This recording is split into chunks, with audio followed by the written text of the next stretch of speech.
ये डिजीज और वेक्टर्स के बारे में पढ़ा था। आज हम जो है वो कुछ वैक्सीन्स वगैरह जो है उनके बारे में क्विक रिवीजन जो है वो करेंगे। मैंने ऑलमोस्ट जो हमारे एग्जाम पर्सपेक्टिव से इंपॉर्टेंट वैक्सीन्स है ना वो यहाँ पे इंक्लूड किए हुए हैं। तो आप एक बार मतलब सीरियसली अगर आप इस वीडियोस को एक दो बार सुनेंगे तो आपके मोस्ट ऑफ द जो क्वेश्चन है जो एग्जाम में कहीं ना कहीं निकल के आ रहे हैं वो आपके क्लियर हो जाएंगे। ओके, तो फर्स्ट जो है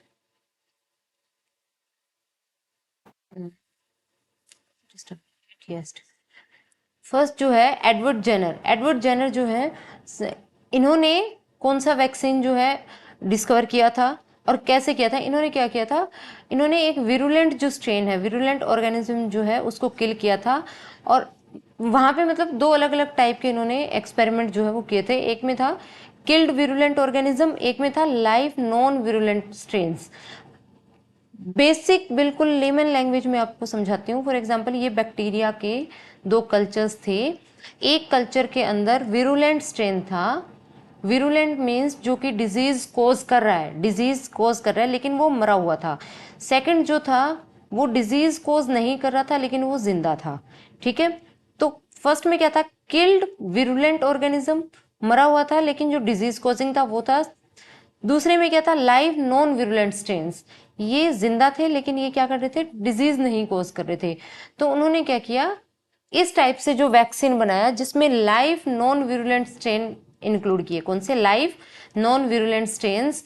इस टाइप के वैक्सीन को बोलते हैं अटेनुएटेड वैक्सीन। पूछ लिया जाता है कि अटेनुएटेड वैक्सीन के अंदर किस टाइप के स्ट्रेन होते हैं, तो लाइव नॉन विरुलेंट स्ट्रेन्स, ऐसे बैक्टीरिया जो कि जिंदा हैं लेकिन वो डिजीज कोज नहीं कर रहे हैं। अब मैं आपको समझाती हूँ इसके पीछे का प्रिंसिपल क्या है। फॉर एग्जाम्पल ये एक ह्यूमन बींग है, अगर इसको हमने ये वाला लाइव नॉन विरुलेंट स्ट्रेन दे दिया, जिंदा ऑर्गेनिज्म दे दिया लेकिन वो डिजीज कोज नहीं कर रहा है, तो जैसे ही बॉडी में ये जाएगा, ह्यूमन बॉडी जो है वो क्या करेगी, इसके अगेंस्ट क्या कर देगी, एंटीबॉडीज बनाना शुरू कर देगी, एंटीबॉडीज। और ये एंटीबॉडीज क्या करती हैं, लॉन्ग टर्म में जो हमारी बॉडी है उसको प्रोटेक्शन प्रोवाइड करती है। किससे, अगर ये विरुलेंट स्ट्रेन भी आ जाए तो उससे भी। तो आइए आपको समझ में, इस टाइप के जो वैक्सीन होते हैं इनको बोलते हैं अटेनुएटेड वैक्सीन। ठीक है, क्या बोलते हैं इनको, अटेनुएटेड वैक्सीन। एग्जाम्पल अगर पूछ ले अटेनुएटेड वैक्सीन का, तो BCG, bacillus Calmette Guerin. Second है सेबीन वैक्सीन और poliomyelitis, BCG, Sabin vaccine and poliomyelitis. Next है DPT vaccine, diphtheria pertussis and tetanus, diphtheria pertussis and tetanus. ये जो वैक्सीन हैं, ये तीनों वैक्सीन जो हैं ये आपकी, यस ये जो था, ये कई कंट्रीज में डीपीटी जो है वो अब बैन हो गया है। इसके पीछे का रीज़न जब देखने को मिला तो वो था कि जो इसमें पर्टुसिस बैक्टीरिया था, जो पर्टुसिस कॉज करने वाला बैक्टीरिया जो था ना, वो लाइव दिया जाता था, लाइव पर्टुसिस बैक्टीरिया देखने को मिला था, जिसकी वजह से बहुत सारे साइड इफ़ेक्ट्स जो है, हाई फीवर वगैरह देखने को मिले थे। तो इस वजह से जो हाई इनकम कंट्रीज़ हैं वहाँ पे डीपीटी को बैन भी किया हुआ है। ठीक है, नेक्स्ट है एरेटिथर। एरेटिथर एक जो है ड्रग है और ये बनाई किसने थी, सीडीआरआई ने, सेंट्रल ड्रग रिसर्च इंस्टीट्यूट। ये कहाँ पे है आपका, लखनऊ में, लखनऊ में आपका सीडीआरआई है और उसने ये ड्रग बनाई थी। इस ड्रग के अंदर है क्या, एंटी सेरेब्रल मलेरियल ड्रग है ये, एंटी सेरेब्रल मलेरियल ड्रग। अब इसमें आर्तेमिसिया एनुआ, ये जो प्लांट है इसका एक्सट्रैक्ट है, आर्तेमिसिया एनुआ, ये प्लांट जो है इसका एक्सट्रैक्ट इसमें देखने को मिला है। नेक्स्ट जो है वो कुछ डिजीज है और किस ऑर्गेनिज्म से डिजीज कोज हो रही है उनके बारे में है। तो फर्स्ट है बुबोनिक प्लेग। बुबोनिक प्लेग जो है इसको, ये यर्सीनिया की वजह से, बुबोनिक प्लेग का जो कॉजिंग एजेंट है वो यर्सीनिया है। एड्स, इसको हम स्लिम डिजीज भी बोलते हैं, एड्स को क्या बोलते हैं, स्लिम डिजीज, क्या बोलते हैं इसको, स्लिम डिजीज। नेक्स्ट है पास्कल। पास्कल ये डिजीज नहीं है, ये नेक्स्ट पॉइंट है। पास्कल जो है, पास्कल को हम न्यूटन मीटर स्क्वायर भी बोलते हैं, क्योंकि मैंने ये बताया था आपको, ये टीजीटी वाला जो है उसके लिए भी है। पास्कल जो है इसको हम न्यूटन मीटर स्क्वायर भी बोलते हैं। अब एनवायरनमेंट के अंदर जो आपकी गैसेस हैं इनकी कंसंट्रेशन बहुत बार पूछ लेते हैं। नाइट्रोजन जो है वो 78.09% है, नाइट्रोजन 78.09%, ऑक्सीजन 20.93%, कितनी 20.93%, आर्गन 0.93%, 0.93%, और कार्बन डाइऑक्साइड जो है 0.03% है, 0.03% है। अगर हम बात करें सेकेंडरी पॉल्यूटेंट्स की, तो हमारे एनवायरनमेंट के अंदर कुछ ऐसे केमिकल्स हैं जिनको हम सेकेंडरी पॉल्यूटेंट्स बोलते हैं, जैसे कि फॉर्मेल्डिहाइड, फॉर्मेल्डिहाइड है, एल्डिहाइड है, पैन है। पैन का जो फुल फॉर्म है वो है peroxy acetyl nitrate, peroxy acetyl nitrate. Secondary pollutant क्या बनाते हैं? ये फोटोकेमिकल स्मोक बनाते हैं, फोटोकेमिकल स्मोक। सेकेंडरी पॉल्यूटेंट जब मतलब कि रिएक्ट करते हैं तो एनवायरनमेंट के अंदर दे फॉर्म फोटोकेमिकल स्मोक। अब नेक्स्ट एक टर्म है capillary water. Capillary water, capillary water कौन सा होता है? जमीन के अंदर वो वाला पानी जो प्लांट्स के लिए अवेलेबल हो, प्लांट्स के लिए अवेलेबल हो, उसको हम बोलते हैं capillary water, capillary water. Next है हिग्रोस्कोपिक वाटर, हिग्रोस्कोपिक, हाइग्रोस्कोपिक या हिग्रोस्कोपिक वाटर। ये जो वाटर है ये कौन सा वाटर है? Water which is retained as thin and tightly bound film around individual soil particle. अब देखो ये अगर सॉइल का पार्टिकल है सिंगल, तो उसके चारों तरफ जो वाटर अटैच्ड है सॉइल पार्टिकल के, सॉइल के कण के चारों तरफ जो वाटर पार्टिकल अटैच्ड है, इसको हम बोलते हैं हिग्रोस्कोपिक वाटर। ये जो वाटर है ये प्लांट्स के लिए अवेलेबल नहीं होता है, not available for the plants. Next है सॉयल एयर। सॉयल एयर क्या होती है? Air which occur within pore spaces of soils and contain 3 gases. मान लो ये आपकी सॉयल की लेयर्स हैं और इन लेयर्स के बीच में, कणों के बीच में, मिट्टी के कणों के बीच में जो आपकी हवा ट्रैप्ड हो रखी है उसको हम बोलते हैं सॉयल एयर। क्या बोलते हैं उसको हम? Soil air. और इसमें मेनली 3 ही गैसेस होती हैं आपकी, oxygen, oxygen, nitrogen and carbon dioxide. पूछ लिया जाता है 3 ही एयर होती है, oxygen, nitrogen and carbon dioxide. Next है gravitational water. Gravitational water free to drain downwards, free to drain downwards. Gravitational water वो वाटर है जो फ्रीली क्या होता है, नीचे की तरफ ड्रेन आउट हो जाता है जमीन में, free to drain downwards, that water is known as gravitational water. Next है लीचिंग। लीचिंग क्या होता है? Washing away of minerals. For example ये एक आपका फील्ड है और इस फील्ड में ये मान लो कि आपने कोई फसल उगाई और जब इस फील्ड में इरिगेशन कर रहे हो, वाटरिंग कर रहे हैं, तो जो आपके मिनरल्स वगैरह है जो एक्सेस वाटर के साथ पास आउट बाहर की तरफ जा रहे हैं, उस प्रोसेस को हम बोलते हैं लीचिंग, जिसमें लीचिंग मेनली मिनरल्स के लिए यूज हो जाती है, वॉशिंग अवे ऑफ मिनरल्स। फिर है सेलिनाइजेशंस। सेलिनाइजेशंस क्या होता है? फील्ड के या जमीन के किसी भी हिस्से में जब सॉल्ट एक्यूमुलेट हो जाए, नमक जो है जब एक्यूमुलेट हो जाए, उसको हम बोलते हैं सेलिनाइजेशन, सेलिनाइजेशन या सेलिनाइजेशन।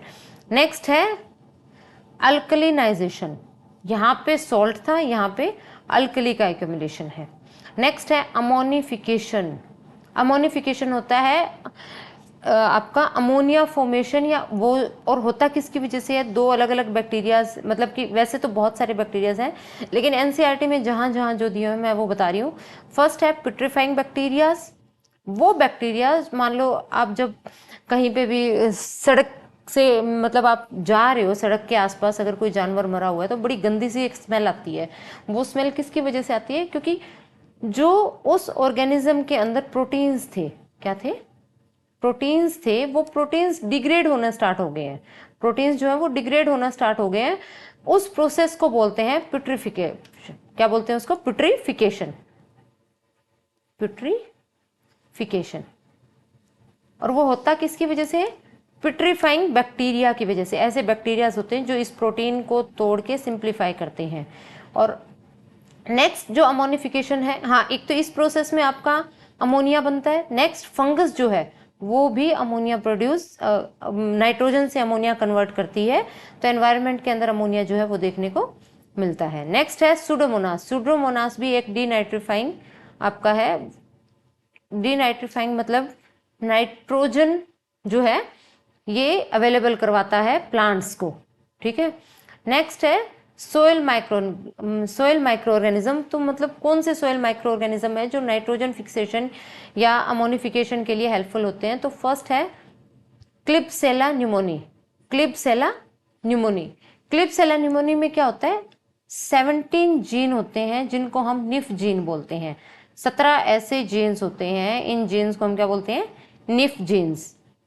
निफ का मतलब होता है नाइट्रिफिकेशन, नाइट्रीफाइंग, मतलब ये जीन्स क्या करते हैं, नाइट्रिफिकेशन करवाते हैं। ठीक है, मीथेन बर्फ, ये वर्ड बहुत बार सुनने को मिला है, मीथेन बर्फ। मीथेन बर्फ क्या होता है? Caused by melting of methane hydrates in permafrost and on the sea floor. देखो सिंपल वे में समझाती हूँ। मान लो ये अगर आप अलास्का या साइबेरिया वाले जो एरिया में जाते हैं, साइबेरिया या मतलब ऐसे एरियाज जहाँ लॉन्ग टर्म से क्या थी, बर्फ जमी हुई थी, तो उस बर्फ के नीचे, मतलब एक बर्फ मान लो 1 मीटर तक है, 2 मीटर तक है, या 1 किलोमीटर तक आपकी बर्फ जमी हुई है, तो उस बर्फ के नीचे उस एरियाज को हम बोलते हैं परमाफ्रोस्ट। क्या बोलते हैं? परमाफ्रोस्ट। वो एरिया जो परमानेंट आपका बर्फ के नीचे दबा रहता है, उस एरिया को बोलते हैं परमाफ्रोस्ट। और वहां पे आपको मीथेन हाइड्रेट्स देखने को मिलते हैं। क्या मिलते हैं? Sorry, methane hydrates, methane hydrates. और ये मीथेन हाइड्रेट्स क्या करते हैं, जब ये ऊपर से बर्फ, ग्लोबल वार्मिंग की वजह से जब ये बर्फ पिघल रही है, ये बर्फ जब पिघल रही है, तो जो ये मीथेन हाइड्रेट नीचे की तरफ जमा थे, ये मीथेन हाइड्रेट बाहर की तरफ एक्सपोज हो रहे हैं। ठीक है, जैसे जैसे बर्फ अगर पिघलेगी तो बर्फ के नीचे जो चीजें जमी हुई थी वो बाहर आएंगी, तो उसी को हम क्या बोल रहे हैं, मीथेन बर्फ। मीथेन बर्फ ये परमाफ्रोस्ट वाले एरिया में भी हो सकता है, मतलब वो एरियाज जो परमानेंट क्या होते हैं, फ्रोजन कंडीशन में होते हैं, या सी फ्लोर में भी, समुद्र के तली में भी ये एरियाज देखने को, मतलब ये जो है मीथेन बर्फ देखने को मिलता है। नेक्स्ट है गाय हाइपोथेसिस। गाय हाइपोथेसिस क्या है? उसने बोला था organism have evolved with the physical environment to provide an intricate self regulating control system that keeps condition favourable for life on earth. देखो ये तो है इसकी वर्ड टू वर्ड डेफिनेशन। जो सिंपल सी बात है वो क्या है कि मान लो ये ऑर्गेनिज्म अब इवॉल्व हुआ था, मान लो ये आज से 1 लाख साल पहले आया था, और ये है इसकी प्रेजेंट कंडीशन, इस टाइप से मान लो ये अब ऐसा हो गया। तो कहने का मतलब क्या है कि जो ऑर्गेनिज्म इवॉल्व हुआ था कभी, टाइम के साथ उसने अपने फिजिकल एनवायरनमेंट को ऐसा बना लिया है कि वो क्या है, सेल्फ रेगुलेटरी है, सेल्फ रेगुलेटरी कंट्रोल सिस्टम है। अब उसे बाहर से कंट्रोल नहीं करना पड़ रहा है, वो अपने एनवायरनमेंट को वो उसने ऐसा जो बॉडी का एनवायरनमेंट बना लिया कि वो खुद को खुद रेगुलेट कर पा रहा है। अगर ज़्यादा गर्मी है तो उसके अकॉर्डिंग कर पा रहा है, अगर ज़्यादा ठंड है तो उसके अकॉर्डिंग वो खुद को जो है एडजस्ट कर पा रहा है। इसकी वजह से क्या हो रहा है, उसकी जो लाइफ है वो फेवरेबल कंडीशंस हैं, जो मतलब अपने चारों तरफ वो कंडीशंस को बिल्कुल फेवरेबल रख रहा है। ठीक है, और ये दिया किसने था, गाय हाइपोथेसिस, लवलॉक ने 1979 में, लवलॉक एंड 1979। ओके, नेक्स्ट एक टर्म है एसिमिलेशन। एसिमिलेशन जो टर्म है ये बहुत बार जो है एग्जाम में देखने को मिलती है।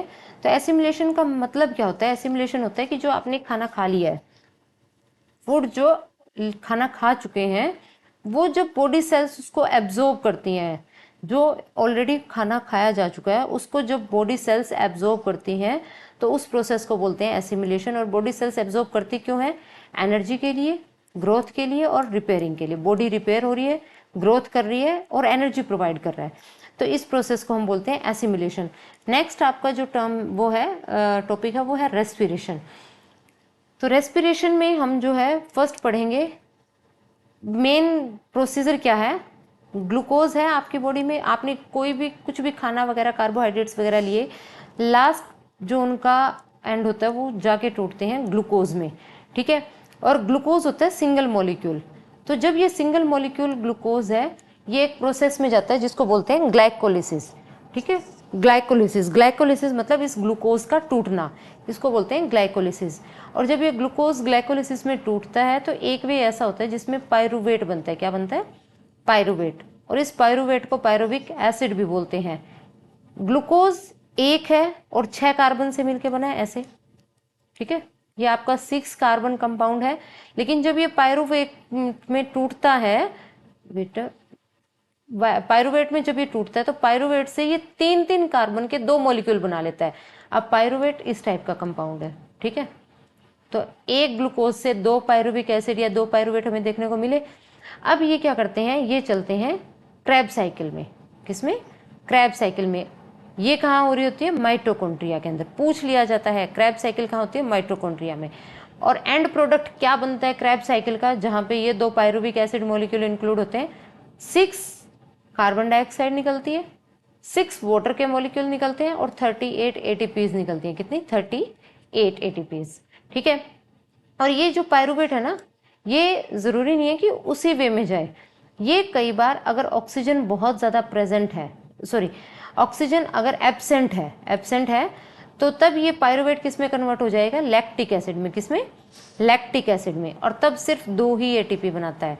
जब एब्सेंट होगा ऑक्सीजन, तो ऑक्सीजन के एब्सेंस में ये ज़्यादा एटीपी नहीं बना पाएगा, ये 2 लैक्टिक एसिड बना के और 2 एटीपी बना देगा। और ये होता कहाँ पे? जब जो हमारे मसल टिश्यूज है, मसल टिश्यूज के अंदर ये सब, ये वाला प्रोसेस जो है ये मसल टिश्यूज में देखने को मिलता है। लेकिन इस प्रोसेस में जो याद रखना है वो आपको ये याद रखना है, यहाँ पे कोई भी कार्बन डाइऑक्साइड प्रोड्यूस नहीं होती है।